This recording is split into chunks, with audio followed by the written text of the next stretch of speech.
Assalamu alaikum students, how are you? How was your last lecture? Did you revise that lecture? Did you see it? I'm sure you must have seen that lecture, and that was about techniques, right? And the classroom teaching techniques. Remember that? Yes. And which lecture number was that? Who would tell me? It was lecture number 8. Try again. Lecture number 7. Try again. Lecture number 9. Yes, it was lecture number 9. And what was the title of that lecture? Classroom teaching techniques. Fine. And we discussed that of course we decided to review 3 of the techniques, and later we decided to move on the 3 techniques for this lecture.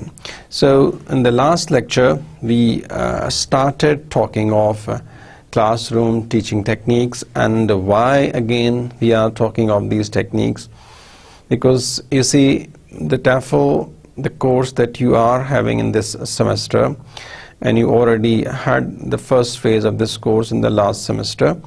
So over there again I would say that we discuss things at macro level, and here we are talking at micro level. In the last semester we discussed things at macro, so that was a broader overview, and this time we are in fact dealing with micro issues, and definitely in the coming lecture we'll be talking about micro teaching. So that's why whenever you have to teach foreign language, and specifically English language, so these techniques definitely would help you in your teaching skills, right? Because whenever we teach a language, so generally how do we teach language? We teach the skills of the language. And which skills do we teach students? We teach essential skills of the language, and we teach writing skill, we teach listening skill, we teach speaking skill, right? So we teach reading skills. So these are the 4 skills we generally teach, and of course in some institutions you might have seen where the teachers teach error analysis as well. The EA we call it. In simple words you may call it grammar, right? So let's review the previous lecture that we started last week. So we talked about techniques, right? And which techniques? One of the technique was information gap activities, right? So again, for an oral lesson, when there is an activity in which the one learner in fact has information, and he in fact of course shares his information with the second learner who does not have information. And we discussed this activity with lots of examples. We saw that one student has been to a place and the other has never been to that particular place. So of course the one who has visited that place, he knows more about that place. And definitely of course the one who has never been there, so he tries to get information. Fine. How does he get that information? He asks questions, right?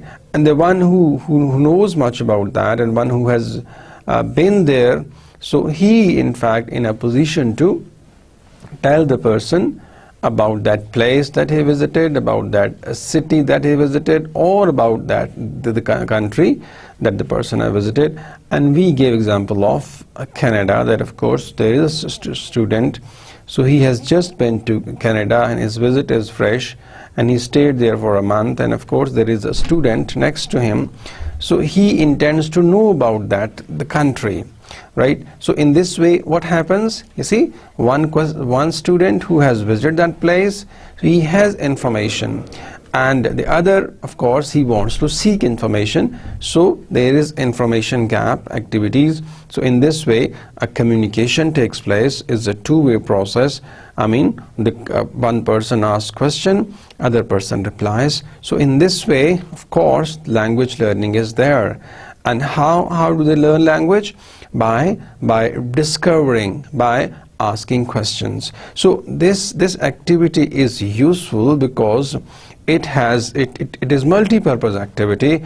on one hand you people come to know about that place, and of course on the other hand what happens, you see, you learn language as well. So learning language again becomes a fun, that you see, why? Because you improve your information and you ask question in the target language, and this really helps you in learning that language. So this information gap activities are very useful and they are meaningful. Why? Because both, in fact, the communicator and the communicant, both the speaker and the listener, they are there. They try to make things clear, they ask questions and the reply comes. So in this way the activity becomes meaningful. And again, it's really honor both for the one who gives information and the one who seeks information. The information seeker, in fact, of course improves his knowledge, of course improves his language, and the information giver, right, improves his confidence, and he feels happy once he shares information, because whenever, of course, you give information, so it gives you a sense of satisfaction. So that's why this activity is very useful. And again, what happens that, see, this activity takes place in a process, and students, of course, interact, they seek information and they give information. So we also discussed that, you see, as far as this information gap activities are concerned, we need to teach students what vocabulary items, and we call them pre-teaching of vocabulary. If we feel that, you see, there is information gap activity between the students, in fact, the one who has, of course, who knows how to play soccer, and the other who doesn't know how to play soccer. So in this way, the vocabulary that can be used in this dialogue, in this information gap activity, can be taught in the beginning. And second thing is that instructions should be given clearly. You see, clear instructions should be given before this activity, because at times it happens that the learners, the students, do not know how to perform the activities, and of course through instructions things can be clear. And again, there is a view that instructions can be given in L1 if it is a monolingual class. And of course in information gap activities, demonstrations also help you, and mixed ability, because whenever you teach language, you face this problem that you may not have students, of course, of equal ability. Of course, you find students with mixed ability. So here you have to help those who are weak, and also you need not to discourage those who are shining. So this is what important. Then we saw discourse chains. In fact, that what happens that you ask a question, you see, and then what happens, a reply comes. You see, you invite your friend, fine, and of course what happens, you see, if your friend accepts your invitation, he says thanks, right? And then he asks for the time, and then you tell the time, and then of course he confirms. And if he refuses, then you in fact ask for another day. So of course there is a chain, we call it discourse chain. And of course we discussed in the last lecture that when to use discourse chains and how to use discourse chains. This was our last lecture on what? On classroom teaching techniques, and we talked about these techniques in the last lecture. Let's begin our today's lecture. In this lecture we're talking about what? You see, structured conversations, right? And unstructured conversations. Now again, what is conversation, right? What is conversate? You see, right now I'm conversating with you, I converse with you, right? So people conversate in the class. You see, of course, whenever the teacher is late a bit, or the teacher is, of course, doing something, so even students, they conversate with one another. In the break, of course, conversations take place. So we can use this conversation as one of our teaching techniques, and it really works. Because why conversations are important?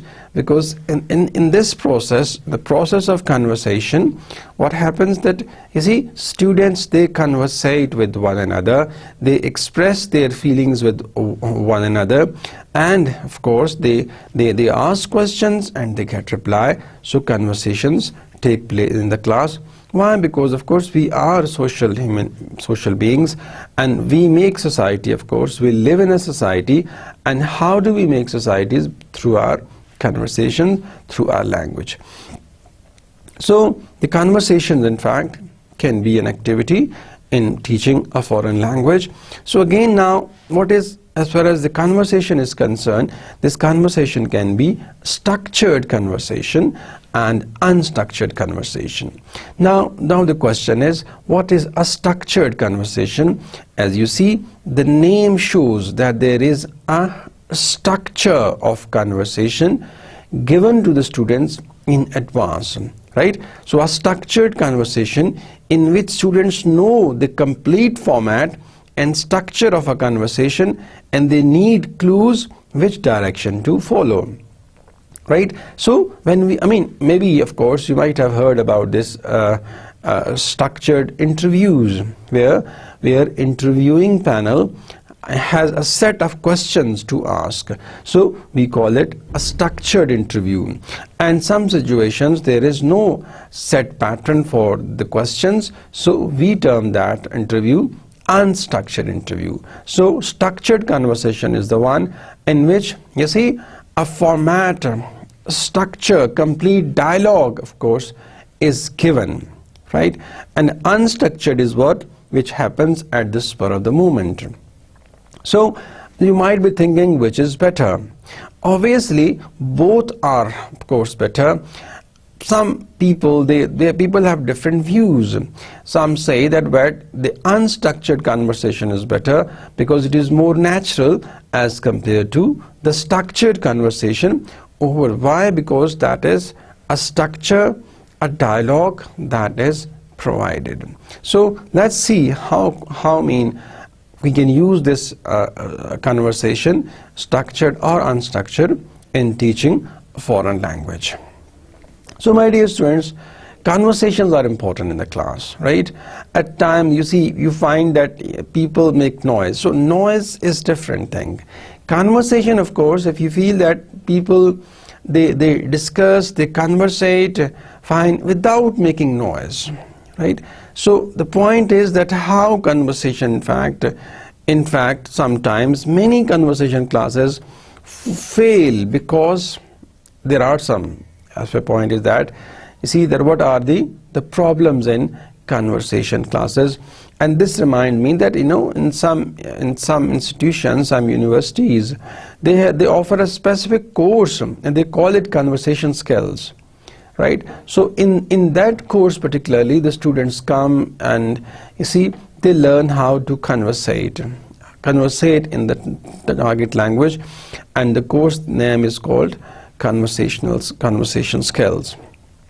So the point is that what are the problems? You see that why conversation classes fail? Because students are insufficiently motivated to speak, right? Right now, earlier we discussed that structured conversation and unstructured conversation, and when we saw what is a structured conversation, and I told you that a structured conversation is the one in which we are provided a specified structure, and unstructured is the one that is off the cuff, on the spur of the moment.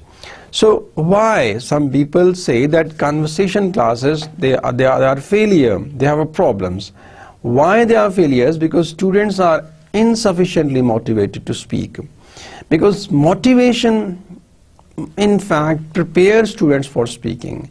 And if the teacher, in fact, is not motivating the students for speaking, so obviously conversation classes may not be a success. So that is one of the factors that conversation classes fail. Why they fail? The first reason is that students are not motivated to speak, right? And again, here if you ask teachers, at times experienced teachers, that why it happens that they would reply that some students, you see, they are not willing to talk, in fact. And here, for so many factors, it can be an age factor. At times, if it is a co-ed system, it's a co-education is there, that can be a problem.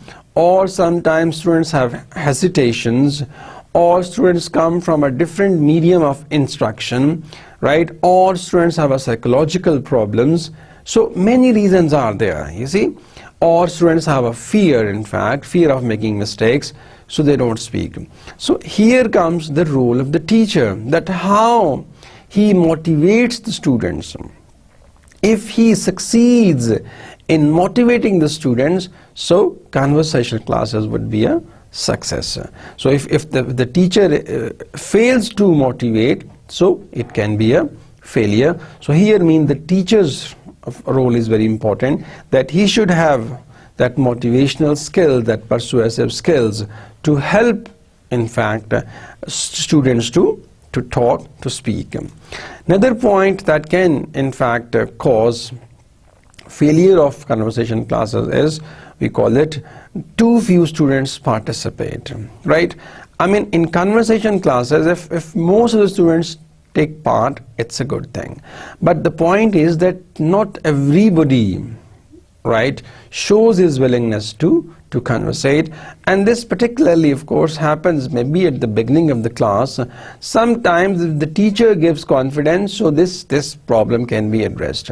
However, sometimes it happens that the teachers don't care for the students whether they talk or not, so that, in fact, of course, becomes a problem, that if the teacher is not motivating, how would student be motivated? So therefore, you see that that motivational, of course, the value of motivation is very high, and we cannot say that without motivating the students, the learning could be faster. So this is one of another problem, that why conversation classes fail, because majority of the students do not communicate. Why majority doesn't communicate? Because, you see, there is no motivational force.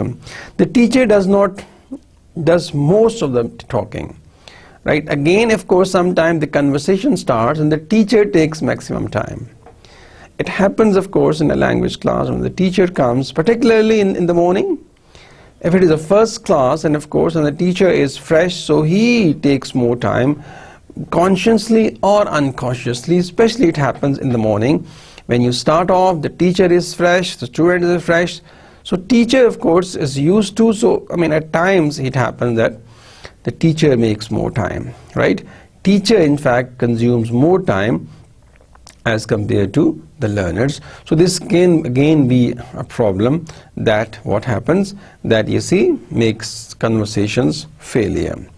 Next point is that students shy to speak. Again, yes, you know, this is a very common problem, that some students, they shy.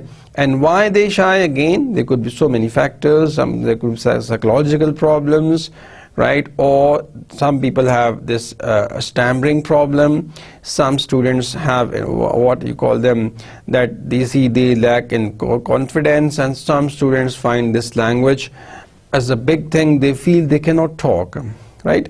So again, this shyness needs to be removed, and it can be done easily. If you give free hand to the students, right, if you feel that they are reluctant, they are hesitant, they are not willing to talk, so the teacher, of course, must come forward and he must remove this problem. So teachers shy to speak, I mean, some students shy to speak, important. The next thing is the teachers don't create conducive environment for speaking, right? So again, another point is that it is again the failure on the part of the teacher. If the teacher, in fact, does not create the right condition for the class, so obviously conversations classes would be a failure, right? So therefore, being teachers, being the students of TEFL, you need to, you see, create ideal conditions for the class. And this ideal conditions classes, I mean, how can we do it? It's very, very simple, that recognizing the students, knowing them, right, giving them confidence, telling them that they can learn, right? So all these factors obviously in fact help, of course, teachers and help the students find to have conversation classes successfully. So if the teachers must motivate and they must create right condition, good conditions, good environment for speaking. Another point is that motivational factors are lacking in the class. Yes, again, because class is not motivated, right? If the class is demotivated for any factor, for any reason, again conversation classes will be a failure. If the students, if the students do not know what is the significance of this conversation classes, so they cannot do well. They cannot in fact conversate well. So therefore, very important point is that motivational factors, of course, need to be improved, and of course the teachers should use as many motivational factors, as many ways to motivate the students as possible. Students have fear of making mistakes. Yes, again, it's a problem. Right, that why conversations classes fail, because some students have this fear of making mistakes, and again here it comes, the teacher must realize the students, teacher must ensure that making mistakes in fact is not a big deal. When you make mistake, you learn, right? Making mistakes reflects that you are learning, right? It's a learning process, and when you learn, mistakes are common, right? And of course, when you conversate, you overcome this problem. You conversate, you in fact remove your errors, and of course you work on your mistakes as well.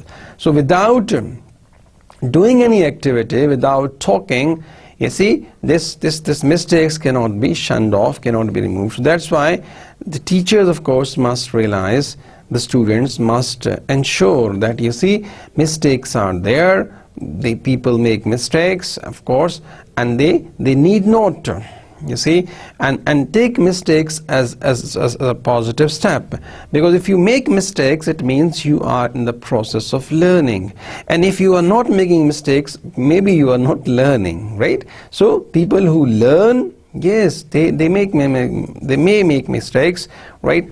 And again here that this can be the failure, that of course if the students have this problem, that they fear of making mistakes, and there is a communication gap in the class. Again, because I told you earlier, in the last class we saw that mixed ability. It's very, very rare that you find a group of students having, of course, equal mentality, equal ability. This is very rare. You always find a mixed ability group. You always find a mixed group where some are shining and some are weak students.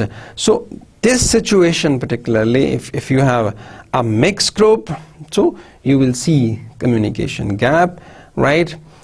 How communication gap? Because maybe the students, in fact, some are shining and the weak, so there could be a problem between them, and we call this gap a communication gap. This can be for psychological factors, sometimes cultural, sometimes psychological, right? So these barriers must be removed, right? This communication gap must be removed among the students, and telling them that yes, they are all at one level, and they all are students, and they all need to help others. In fact, sometimes it happens in the class that some students, they try to outshine others, right?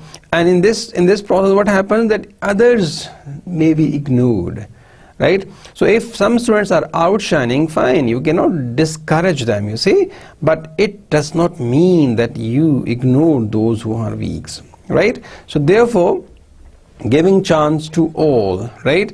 And this communication gap must be removed. And once we have a language class, so in language class, particularly through different activities, chances are bright that communication gap can be overcome. So these are some of the factors, in fact, they make conversation classes a failure.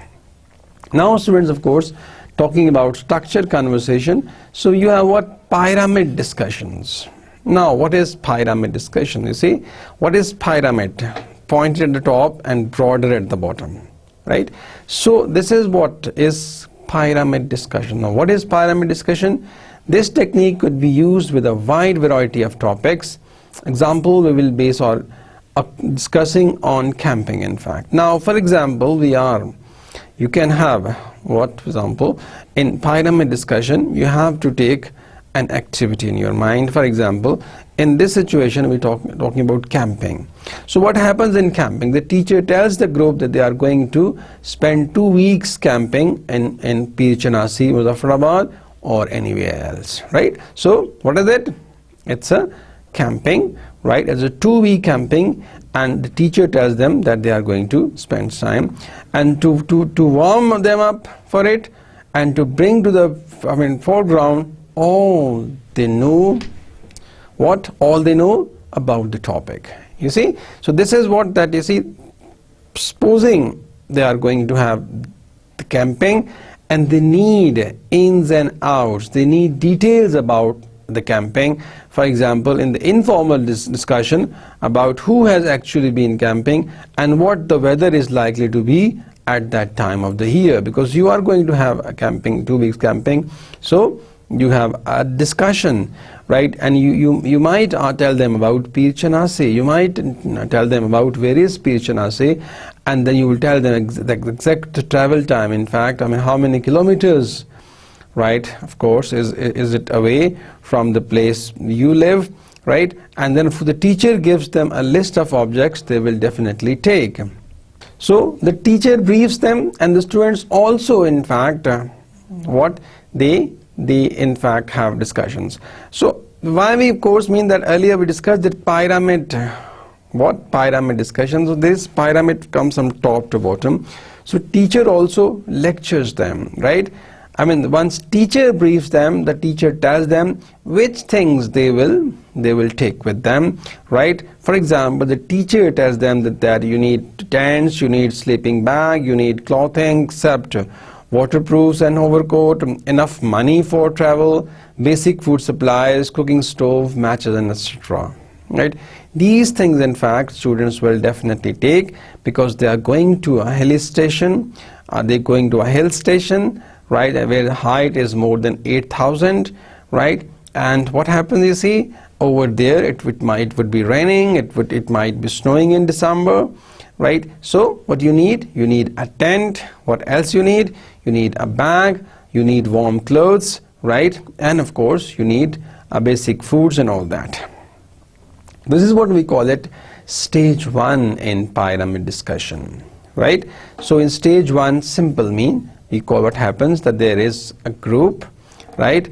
And the activities take place, exchange of information, right? And the students talk about camping, and of course teachers tell them that, you see, but will be staying in a place for 2 weeks, right? The purpose is to help the students how to live in a place for some time, and that checks, in fact, the students capability, checks students endurance, and also check students commitment level, that how they face hard realities of life, and particularly when they live at a place when nobody is there and they are on their own, right? And they have to manage so many things. They have to manage their food, they have to manage their clothing, they have to manage their tents, they have to manage their sleeping bags, they have to coordinate with others, they have to help others.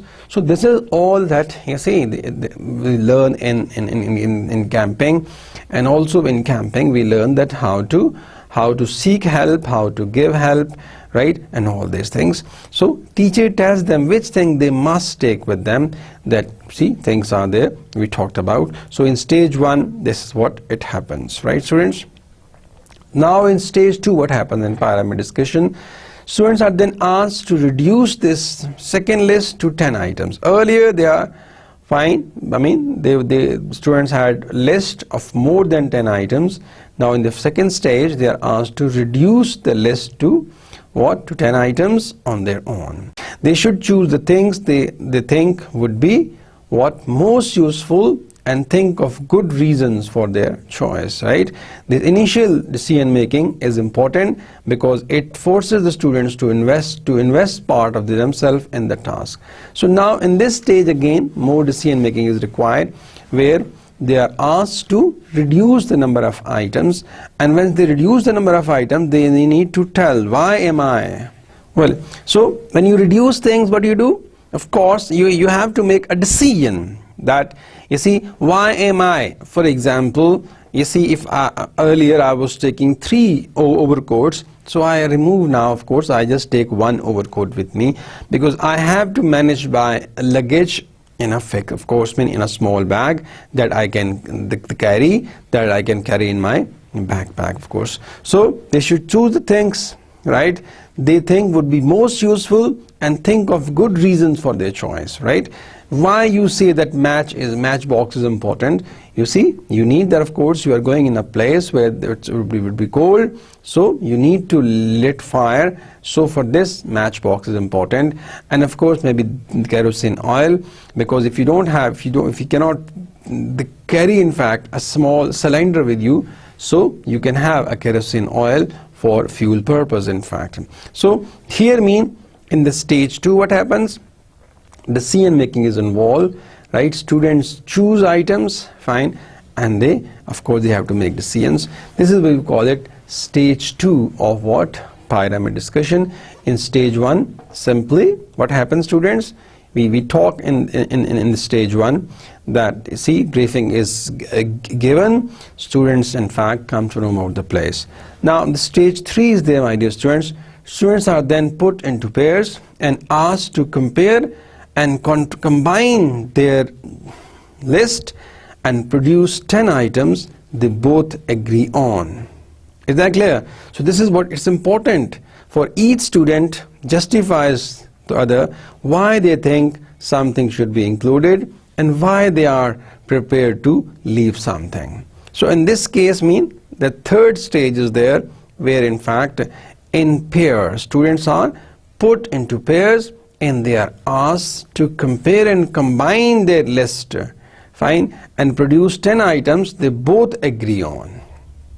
Earlier, individually, of course, they were asked to reduce their items to 10, but in this phase, in pair, maybe there are 2 students, now they both have to discuss that. For example, I say that I have kerosene oil, so if you have same kerosene, of course, if you have kerosene oil, so you can cut it short, right? Why? Because we are in pair now, we have to live together, so we have 5 kg kerosene oil, that would be enough for 2 weeks time, so we cut that kerosene oil from that. In the second phase, of course, maybe the other students have in fact of course umbrella. It's a big umbrella, for example, so we can say, okay, 1 umbrella would be enough, because whenever I move, so I could use that, and of course when you can use that. I'll be staying back in my tent, so again 1 umbrella can be taken. So again, in a pair you have to reduce the item. For example, some students have dry fruits, of course, and both have dry fruits in the pair, so in that pair, through discussion, they can decide on that I have enough dry fruit, so you can in fact skip them, because we have to reduce our items into 10 items. In a pair we have to work. So here both they have to agree on the items, so that overlapping would be avoided. In a pair, if the both students have 2 umbrellas, so 1 would be enough. Both have dry fruit, so 1 packet of dry fruit would be enough. Both have kerosene oil, so 1 main bottle of kerosene oil is enough. So in this way, in a pair, they discuss, they agree on the items that they have to, and here of course why they are prepared to leave something. Then they may be able to answer that, of course, why am I leaving kerosene oil? Because my pair, of course, my pair member has the kerosene oil, and if I am leaving, for example, the soap, so my pair, of course, member has soap, so I am leaving it back. So this is what we have to, this is stage 3 we call it.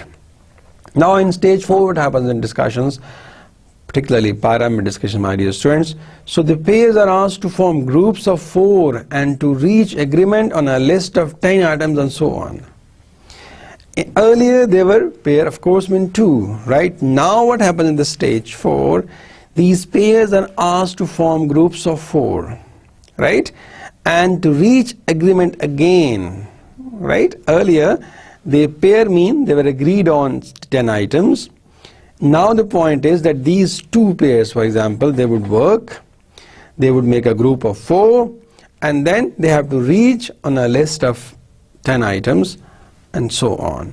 So in this phase, stage 4 again mean that these pairs form a group, and a group of 4, and they have to again, as usual, they have to agree or disagree on some items, because considering the strength, considering for example, the 4 groups for the earlier, you see, they had 1 tent. Of course, now the 2 pairs are there.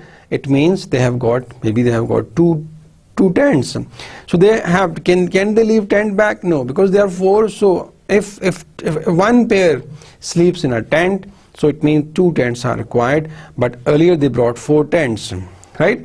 In this way, of course, they can talk on other items. They can talk on the tents they are carrying. They, of course, they are going to agree or disagree on the food that they are carrying with them. So this again is in the fourth stage. What happens? That students agree or disagree, fine, on 10 items that they can carry with them. So this is what pyramid discussion is there. If you remember that earlier they were individually they selected 10 items. Then of course in pair they selected 10 items, came down, and again there is a group, right? And 4 people selected, 10 items, and again if you increase the group size from 4 to 8, so 8 members would agree on, we call it, these items. So if you see the structure of pyramid, initially it was 1 to 2, 2 to maybe 3, so on and so forth, right? So the group size increases, and obviously they have to agree or disagree on some items. So this is, my dear students, a discussion, a pyramid discussion, and there are phases of it. In fact, the phase 1, we call it the phase, or we also call it stages. In stage 1, stage 2, stage 3, and stage 4. In all stages we saw that number of course participants increase, and they discuss on things, they discuss on the item they had to carry. And in the stage 1, you remember, of course they were given a briefing that they are going to Beach Nasi Muzaffarabad, and they have to camp there for 2 weeks, and which things they definitely keep with them. Is that clear? And this is what it happens. Otherwise, if there are 10 members and 10 for example 10 students are there, and they are carrying 10 tents with them, so obviously it would be difficult for them to install those 10 tents, right?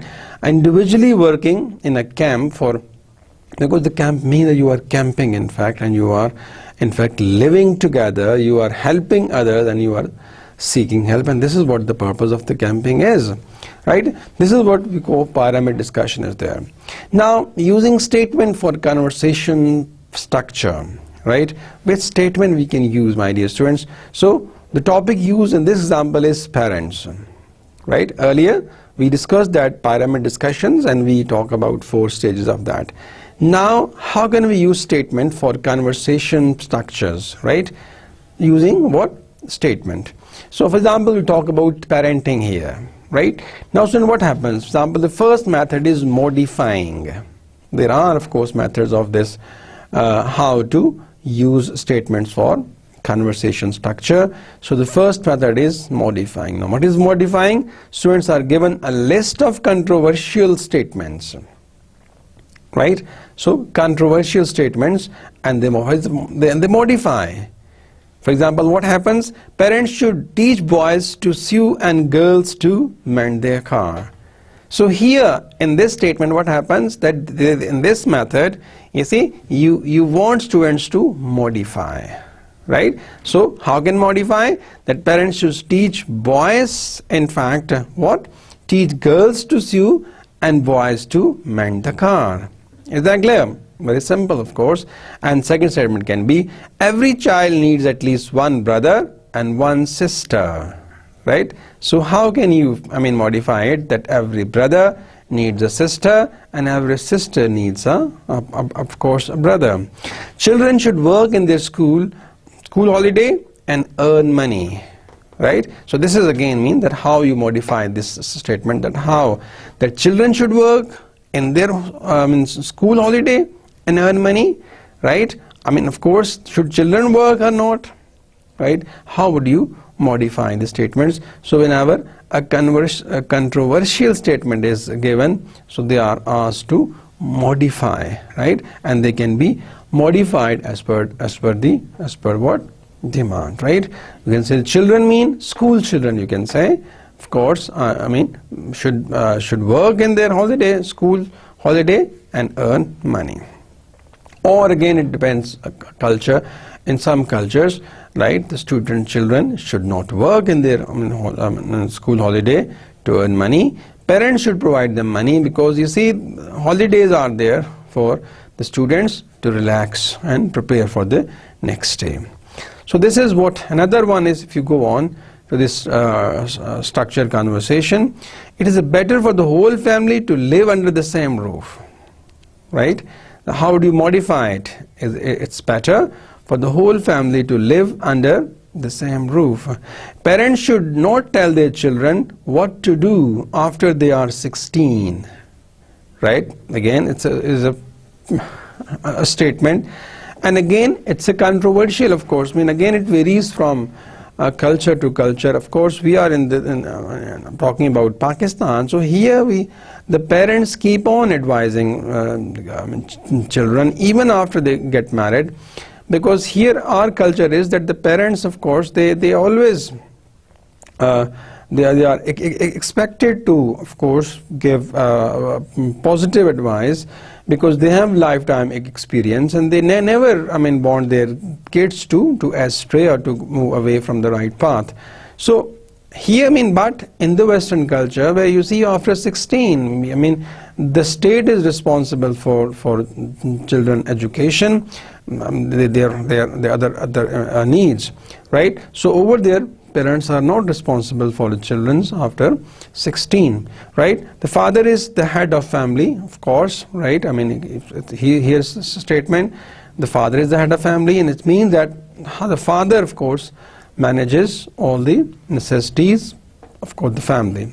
Brothers are responsible for their sisters. Again, this statement can be, how would you modify the statement? That brothers are sisters for sisters, or mothers are responsible for sisters, right? Or fathers are responsible for the sisters. So again, it depends, right?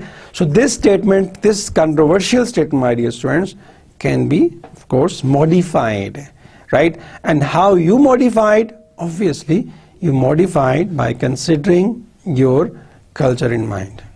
So these are the controversial statements. So what happens that, the groups are asked to modify the statement so that they can all agree with them, right? Groups then compare these modified statements with those of other of course, members. As in a meeting, the aim of the discussion is to argue, right? So of course, when there is a controversial statement, so again they modify where everybody would agree. Like a statement is that fathers should not help mothers in their domestic work, right? Again, one member of the group, in fact some members of the group would definitely would favor this statement, and they would say that, you see, fathers should not help their mothers in their domestic work, right? Mothers should manage it, and they feel that, you see, fathers may not, father may in fact interrupt the mothers, and of course that may disturb the schedule of home. And if the father helps mother in the domestic works, so again the father's work would suffer. So people who are in fact against this, they would say that fathers should not help mothers in their domestic work. And there would be people who would, for this statement, they would say, well, of course, because father was out and he came back home, and now it's time that he should help, of course, mother in her domestic works, and they both can work together to make their work a real success. Children learn from their parents, they do from school, in fact. That is, children learn more from their parents than do from school. So again, this is again a debatable issue, that where do children learn more? Do they learn from school more, or they learn from home more, in fact? And the school says that, well, that you see, maximum of the time the children spend in their homes, and only 6 hours they come to school. So the school, in fact, does not take much responsibility. School says that, well, 6 hours are not enough to change a personality of a child. Remaining 18 hours are important. The more time children spend in their in fact homes, so parents should mentor them. Parents should guide the children. So parents should teach them the manners, right? School time is not enough to do that, and the parents say, well, the school is there for institution. School is there for education. School is there for in fact training. School is there for tarbiyat, right? So if the school is not doing its job, how parents can do that? And some parents feel that they are not educated either. How would they help the children? They simply send the children to school, and they feel that school is there to put them on the right way. And the teachers have also the reservations. Teachers feel that the parents should take responsibility. And there's a third school of thought. They say it's a triangle, right? There's a triangle between the parents, teachers, and the students. All should work together for the success, right? So this word is there, that a controversial statement can be given, and in group, of course, students can modify, they can argue for, and they argue against it. So this one is, of course, how can I use a statement for conversations structure? So modifying is one method. Second method is sequencing. Now, what does sequencing mean, and how this method, in fact, can help us, of course, in structuring, or giving a structure for conversation. So sequencing is what the students are given a list of non-controversial statements. Earlier, statements were controversial. Here mean non-controversial statements are given, and they are asked to sequence them, right? So it's important to put children to bed early if they have school the next day. Parents should be happily married. The family should have steady income. It is good for children to have neighbors with children of their age. Children learn a lot from traveling with their parents. Parents should encourage their children to play sports. Too much television is bad. Children learn a lot from their parents reading to them. Clear, students? So this is really important thing, that you see sequencing. Fine. That, of course, a list of non-controversial topics, right? Are there. So if the topics are given, you can have a look at them. You see. So here that if we're talking about the first topic, that it's important to put children to bed early if they have school next day. Again the sequence, they have a school next day, so that they would pay attention to their studies, so that their productivity would high, and they would come back home satisfied, right? On the other hand, if the children sleep late at night, so they would not get up early in the morning, they would be angry in the morning, and they would go to school unhappily. Fine. They would not be able to pay attention in the class. They would quarrel with students. They would argue with teachers. Ultimately, they would come home dissatisfied. Fine. Similarly, if you see, parents should be happily married. Yes, again, that how this sequence can help you, because happy marriage, in fact, definitely procreate good children, and they would be calm environment in the home. There would not be any confusion in the home, right? So a good generation would grow. Otherwise, there would be noise, there would be chaos, there would be disturbance in their homes. That's why sequencing is again a method. The family should have a steady income. Yeah, because you see, sometime it happens that in the business class, sometime you have, of course, I mean, you bring hefty income, example, your income is very high, but all of a sudden sometime it goes down, right? In comparison to this, if you have a steady income, for example, that a fixed amount comes every month and you make a budget and you spend, right? So that is better than income that comes, sometimes comes more and sometimes come less. In fact, children learn a lot from the traveling with their parents, right? I read somewhere that, you see, it is not that you spend money on children, it is that you give time to your children. In fact, I mean, spending time with the children, of course, is better than spending money on children, in fact.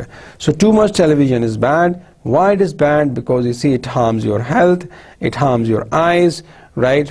And of course you cannot focus on things, you waste your time, and ultimately you are a failure in life. Children learn a lot from their parents, reading to them. Again, this is important. When parents read and children listen, of course, it is a source of learning. Or when the children read and parents listen, again, source of learning. In fact, this is what we call it sequencing, my dear students, right? Students are then asked to sequence them from 1 to 8 in order to what? Priority for the successful bringing up of children in the home, right? The activity can be categorized on an individual, pair or group basis. So these are non-controversial statements are there, my dear students. So you can ask them to put into order on what and set priority, that which one is number 1, 2, 3 and so on and so forth. And this activity can be done individually, of course, or it can be done in pair, or it can be done in group, of course. This method is called sequencing, right? I gave you examples, statements are there, you see, and I gave you a brief explanation of these statements. What I expect that, of course, you can expect from students that they can put them in order, or they can decide on which is number 1. For example, if you see that steady income is number 1, you can give it number 1, or you can see that parents reading with the children is number 2. So in this way you can order it in a pair or in a group or in individually. Third method is, my dear students, defending. Here even the name shows, they defend, that students in fact defend themselves. So different controversial statements are written on piece of paper and then put into a box. The students are told to pick out a statement and then spend a few minutes preparing arguments to defend it, right? One of the statements can be chairperson.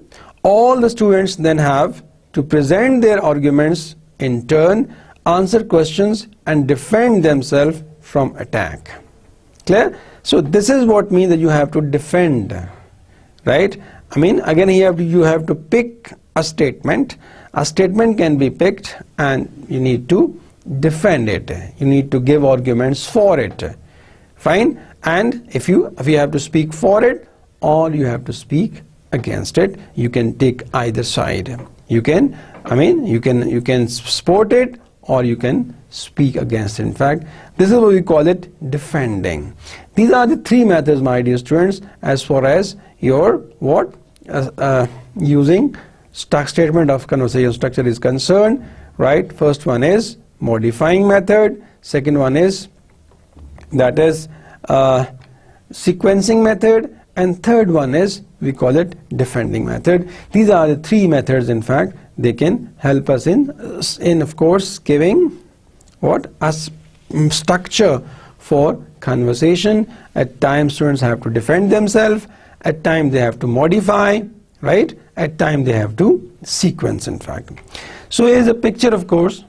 Well, students, so pyramid learning, if you see for an average student, in fact, if you see this image, so this is the learning pyramid. If you see at the top, through lecture, the learning, of course, right, less than 10%.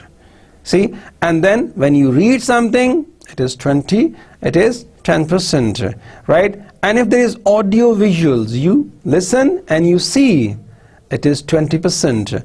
And then there is demonstration, 30%. And there is discussion, 50%. And there is practice doing, 75%. And there is what? Teach others, it is 90%, right? So look at this pyramid learning, right? So discussion, see, the role of discussion is, because we talked about structured conversation, we will talk about unstructured as well. So discussion has what? Weightage is 75%. However, when you practice doing, it's 75%. And once you teach others, it is 90%. Is that clear? This is what mean a pyramid for learning. Well, students, so today, in fact, in this lecture, we talked about structured conversation and unstructured conversation in detail. And I told you what is a structured conversation. A structured conversation is the one in which the structure, the format is provided. It resembles with structured interviews where questions are set, questions are written to ask the interviewee, whereas unstructured conversation, it is on the spur of the moment, right? In fact, questions you ask, and I see you ask for in fact arguments, you ask for the views. So that starts at the spur of the moment, right? Whereas structured one is pre-planned. Fine. So again, some people, they say that unstructured conversation is more useful for teaching a foreign language as compared to a structured conversation. So people who are for structured conversation, they feel that for beginners, structured conversations work in fact better than what? Unstructured conversations. So that's what you have to keep in mind, that both conversations are there. Either it is structured conversation or the unstructured conversation. They help in fact in teaching a foreign language, and they help learners in of course learning that language. So, and we saw what pyramid discussions, which has 4 stages.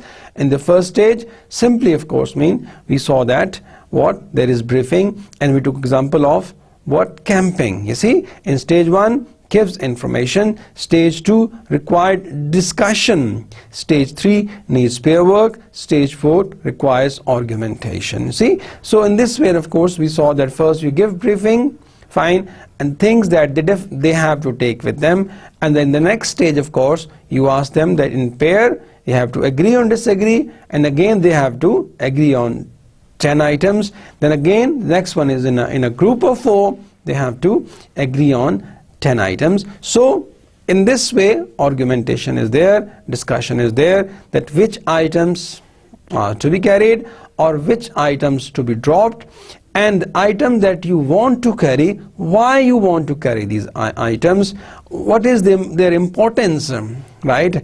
And you have to argue that we are going on camping, tent is a must, we cannot deny the tent, we are going on camping. Yes, we might not find fresh water there, we are going on camping. Yes, we need to lit fire there, and we need kerosene oil, so we cannot deny kerosene oil, you see. So however, some luxury items that you might be carrying with you, so you may drop them. So in this way, lots of argumentation is there between first pairs, and then of course among the group members.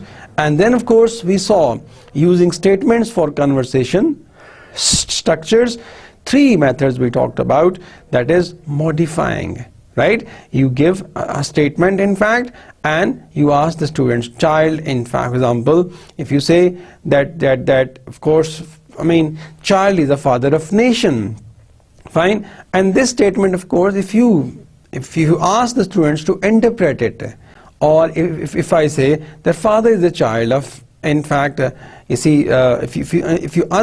you see an other way around, my dear students, that modifying statement is one in which, in this method, what happens? A statement is given and you expect students to modify it. For example, honesty is not the best policy, so you may ask students to modify it.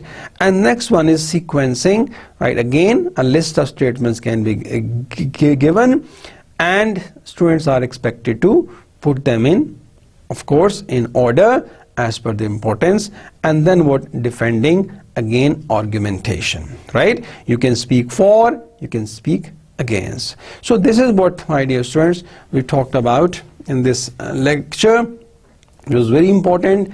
Techniques, of course, the classroom teaching techniques, and these are some techniques, they are there to help you out, right? So that how can you in fact design more techniques for teaching a foreign language.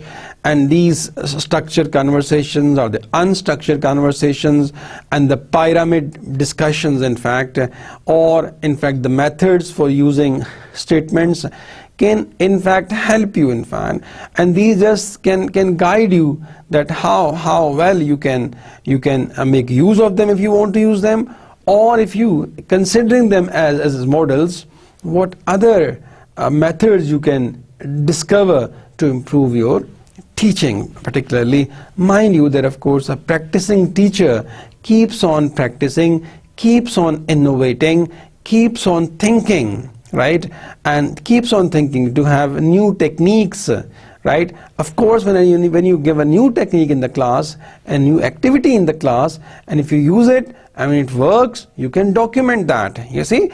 And of course, you know, every activity has a life, every product has a life. So maybe that activity works for 4 or 5 years, and then of course you can give another activity. The point is that you need to be creative, right? Because creative, of course, mind create novel activities, and those novel activities definitely work for long, right? If you are creative, if you think, and if you take notes after every session that you teach, so obviously you will be in a position to have more activities. You will be in a position to make teaching successful. So this is what I have to say. If you have any question, you can ask right now. Okay, what is unstructured conversation? All right, yes, it's a good question, students. Unstructured, you see, the opposite of structured conversation, right?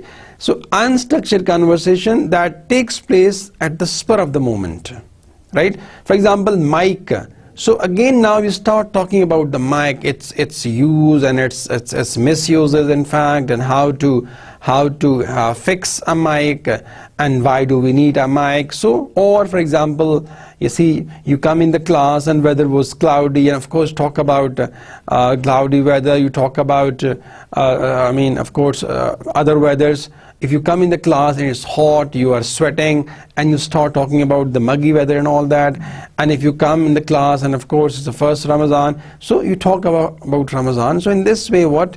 An unstructured conversation that can take place, and sometime it of course lasts for long. Any other question? Okay, what are the problems in conversation classes? Okay, good. I want you to refer to the slides where we talked about that what makes conversation classes failure. And I told you that sometimes the teacher speaks more in the class, right? He takes more time of the students, so his time should be limited, right? His time should not be maximized in the class. If the teacher speaks more and the students would not get time, so again it's a problem. Sometimes students shy in the class, so again, you see, the conversation classes can be a failure. So if the class, I mean, lacks more motivation, there is no motivational force, again, you see, it's a problem. So therefore, whenever you, of course, in the class, when you're teaching a foreign language, so keep on motivating the students, motivate them positively, honestly, in the best way. With this, I say thank you very much. See you in the next class. It's Allah Hafiz.